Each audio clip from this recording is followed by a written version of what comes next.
नमस्कार, बहुत बहुत स्वागत है आपका मुद्दा टीवी में। मैं हूं देवेंद्र प्रसाद। जाति व्यवस्था एक ऐसी बुराई जो आज हमारे समाज को अंदर से खोखला करते जा रही है।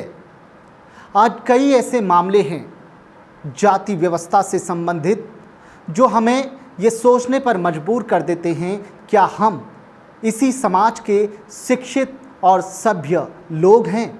अगर हम सभ्य हैं तो हम ये क्यों नहीं समझ पाते? अगर हम शिक्षित हैं तो हम ये क्यों नहीं समझ पाते कि जाति व्यवस्था एक बुराई है और ये बुराई भगवान ने नहीं बल्कि ये बुराई हम और आप जैसे इंसानों ने बनाई है और इस बुराई को दूर करना हमारा और आपका फ़र्ज है। आज हम आपको लेके चलते हैं उत्तराखंड के चंपावत ज़िले में। उत्तराखंड के चंपावत ज़िले में एक राजकीय इंटर कॉलेज है। इस राजकीय इंटर कॉलेज की कहानी अब हम आपको बताते हैं। इस राजकीय इंटर कॉलेज में एक महिला रोज की तरह अपने बच्चों के समान यहाँ पढ़ने वाले बच्चों के लिए स्वादिष्ट भोजन बनाती थी, जिसे हम मध्याह्न का भोजन कहते हैं। वो महिला बड़े चाव से अपने बच्चों को जैसे खिलाती थी वैसे ही इस स्कूल में पढ़ने वाले बच्चों को भोजन कराती थी। लेकिन एक दिन अचानक कुछ बच्चों ने भोजन करने से मना कर दिया। जब इन बच्चों से पूछा गया कि आप भोजन क्यों नहीं कर रहे हैं, क्या आपको भूख नहीं है, आप क्यों नहीं भोजन कर रहे हैं, तो इतने में इन बच्चों ने जो जवाब दिया उस जवाब ने पूरे उत्तराखंड में एक बड़ी खबर बना दी, पूरे प्रशासन को हिलाकर रख दिया।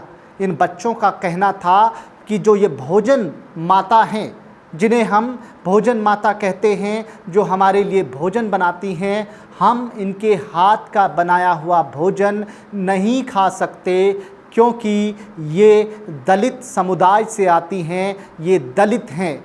कहने का मतलब ये है कि हम इनके हाथ का बनाया हुआ भोजन नहीं खा सकते।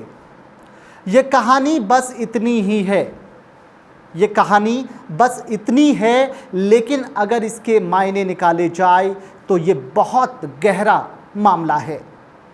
अब आप सोचिए, अगर यही बच्चे, इनके मन में जो ये छुआछूत का, जो ये जात पात का जहर भर चुका है, अगर यही बच्चे कल परसों इस देश का भविष्य बनेंगे, यही बच्चे कल परसों इस देश को चलाएंगे, इन्हीं बच्चों में से कुछ आईएएस अधिकारी बनेंगे, कुछ नेता बनेंगे, कुछ डॉक्टर बनेंगे, कुछ इंजीनियर बनेंगे।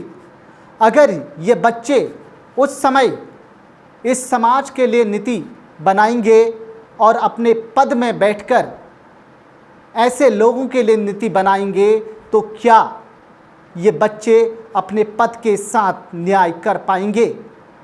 क्या बिना बायस्ड होके ये और बच्चों के लिए वो नियम बना पाएंगे?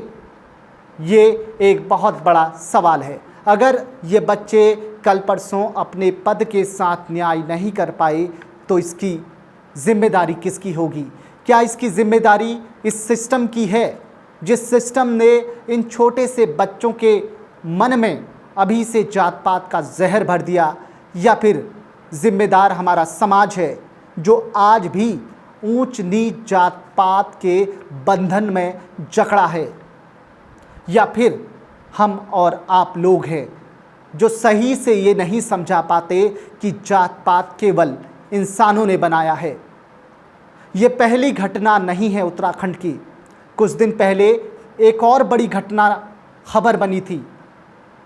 एक दलित समुदाय का एक व्यक्ति अपनी बारात के लिए जाता है घोड़े में बैठकर, लेकिन उसको घोड़े से नीचे उतार दिया जाता है, उसके साथ मारपीट की जाती है, केवल और केवल इसलिए कि वो दलित समुदाय का व्यक्ति था। तो आप सोचिए, अगर हम पढ़ लिख कर भी इस तरीके की घटनाओं का विरोध नहीं करते, इस तरीके की घटनाओं के खिलाफ आवाज़ नहीं उठाते, तो क्या हम शिक्षित हैं? क्या हम सभ्य हैं? तो ये एक बहुत बड़ा सवाल है। ये तो कुछ घटनाएं थी जो हमने आपको बताई, लेकिन बहुत सी ऐसी घटनाएं आज होती हैं जिनके खिलाफ आवाज़ उठाने की हिम्मत जो है शोषित उस शख्स को हिम्मत नहीं हो पाती कि वो इन घटनाओं के खिलाफ आवाज़ उठाए।